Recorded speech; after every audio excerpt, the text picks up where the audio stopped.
Chers collègues, en conclusion rapide de nos débats, je veux à mon tour souligner le travail collectif rigoureux et de longue haleine qui a été mené depuis des mois sous l'égide engagée de Mathieu Theuriet, que je remercie vivement, par l'ensemble des collègues élus et des services de notre collectivité.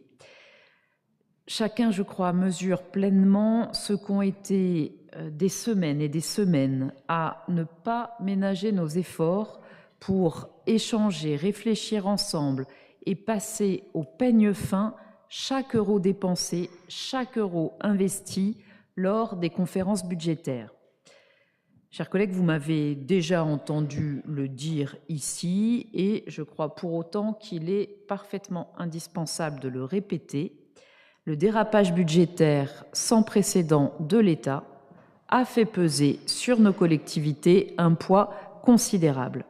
Et ces choix politiques volontaires des gouvernements continuent de menacer très directement l'ensemble des acteurs qui contribuent à la vitalité, à la cohésion de nos territoires et de notre pays particulièrement. Et cela a été dit par les uns et les autres quand les collectivités représentent plus des 3/4 de l'investissement public.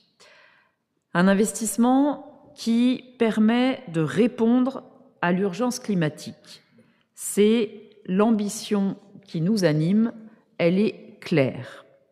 De répondre aussi à l'urgence sociale avec des politiques et donc des budgets dédiés évidemment en faveur de l'éducation, de la culture, du sport, de la vie associative.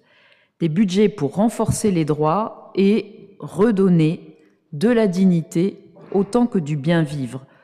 Voilà notre feuille de route, voilà notre vision, voilà notre ambition partagée. Je me permets de le reformuler clairement puisqu'il m'a semblé entendre en début de conseil, à défaut de propositions alternatives, qu'à tout le moins l'opposition ne partageait pas la vision qui est la nôtre. Alors je me permets de la resituer clairement. Elle nous anime, elle fait la cohésion de notre majorité, ce qui fonde les valeurs de la gauche et des écologistes, et c'est le sens du contrat que nous avons passé clairement avec les Rennais. Si, et cela a été dit, les coupes gouvernementales se sont certes avérées un peu moins pires qu'annoncées dans une version initiale, elles nous ont pour autant contraints dans nos choix et singulièrement fragilisés financièrement. Et je redis après Mathieu Theuriet que nous nous serions bien passés d'un certain nombre de ces arbitrages. Vous le savez, pour faire face aux effets de la loi de finances et pour sécuriser dans le temps la trajectoire financière de la ville, nous avons décidé d'intégrer dès le budget 2025, ça a été dit, une réserve de 4,1 millions d'euros au regard des chocs que nous avons déjà eu à absorber depuis le début de ce mandat. Je ne reviendrai pas dans le détail sur tout ce qui a déjà été largement présenté.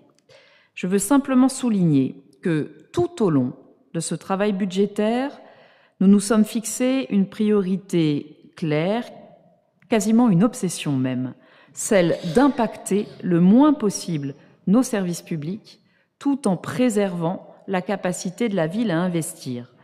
C'est ce qui nous a poussés à contenir au maximum nos dépenses dites internes pour préserver la qualité et le renforcement de nos services et de nos équipements publics partout dans la ville et dans les quartiers. Ce qui nous a poussés aussi à réitérer encore et encore notre soutien déterminé aux acteurs associatifs, culturels et sportifs, à l'ensemble des structures et des initiatives qui participent à tisser ce précieux lien social dont nous n'avons probablement jamais eu autant besoin. Leur redire notre confiance, leur redire aussi notre conscience du rôle indispensable qu'ils jouent en étant de véritables piliers de la cohésion sociale autant que des solidarités qui font l'identité même de notre ville. Maintenir la capacité à investir, c'est assurer aujourd'hui et avec ambition les transformations écologiques et sociales dont nous aurons besoin demain. Protéger les Rennaises et les Rennais tout simplement parce que nous le leur devons, en tenant notre cap, notamment celui de ne pas augmenter les impôts, comme nous nous y étions engagés en 2020 et comme nous nous y tenons depuis désormais plus de 15 ans. Voilà ce à quoi nous nous sommes attelés ensemble ces derniers mois, et malgré les tempêtes, voilà ce à quoi nous continuerons fidèlement à nous atteler. Je vous remercie et je vais mettre aux voix ce budget.